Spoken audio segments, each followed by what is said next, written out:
بسم اللہ الرحمن الرحیم۔ السلام علیکم۔ آج شاعر مشرق علامہ محمد اقبال کا 147واں یوم ولادت منایا جا رہا ہے۔ آپ 9 نومبر 1877 میں سیالکوٹ میں پیدا ہوئے۔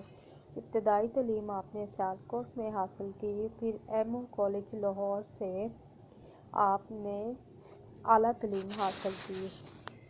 فلسفے میں ڈگری حاصل کرنے کے لیے آپ جرمن چلے گئے، جہاں پر آپ نے میونخ یونیورسٹی سے فلسفی میں ڈگری حاصل کی۔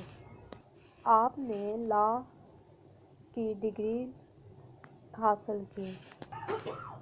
آپ نے بہت ساری شاعری کی کتابیں لکھی جو فارسی، اردو زبان میں ہیں۔ علامہ محمد اقبال نے